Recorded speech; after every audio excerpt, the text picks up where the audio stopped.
Good morning friend. आज की इस वीडियो में बात करेंगे टॉपिक भौतिक और रासायनिक परिवर्तन क्या है। तो चलिए बिना समय जाए के शुरू करते हैं।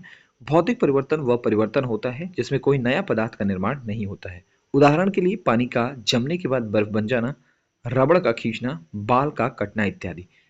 संक्षेप में समझें तो हम भौतिक परिवर्तन को आसानी से पहचान सकते हैं जिसमें हम ये अंदाजा लगाते हैं कि कोई नया पदार्थ का निर्माण नहीं होना चाहिए।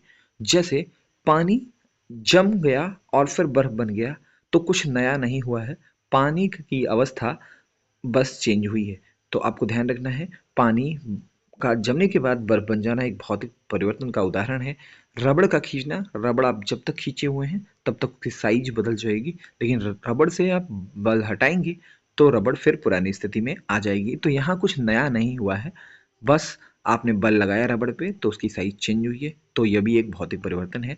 बाल का कटना, बाल कट गया तो ये भी एक भौतिक परिवर्तन है क्योंकि कुछ नया नहीं बना है। यह परिवर्तन उत्क्रमणीय होता है। इसका क्या अर्थ है? उत्क्रमणीय मतलब यह परिवर्तन दोबारा वापस किया जा सकता है। जैसे पानी जब जमने के बाद बर्फ बन जाता है तो बर्फ फिर से पानी बन जाता है। रबड़ हम खींचते हैं, जब बल हटाते हैं तो फिर रबड़ पुरानी स्थिति में आ जाता है। तो यह एक भौतिक परिवर्तन है और भौतिक परिवर्तन उत्क्रमणीय होता है, याद रखेंगे आप। आगे बात करते हैं रासायनिक परिवर्तन। रासायनिक परिवर्तन वह परिवर्तन होता है जिसमें नए पदार्थ का निर्माण होता है। उदाहरण के लिए भोजन का पचना, कागज का जलना, जंग का लगना इत्यादि रासायनिक परिवर्तन का उदाहरण है। रासायनिक परिवर्तन में यह ध्यान रखना है कि एक नया पदार्थ का निर्माण होगा। यह परिवर्तन उत्क्रमणीय नहीं होता है। एक बार रासायनिक परिवर्तन हो गया तो दोबारा यह वापस नहीं किया जा सकता। जैसे भोजन अगर पच गया तो दोबारा वो भोजन नहीं बन सकता। कागज जल गया और राख बन गया तो राख दोबारा कागज नहीं बन सकता।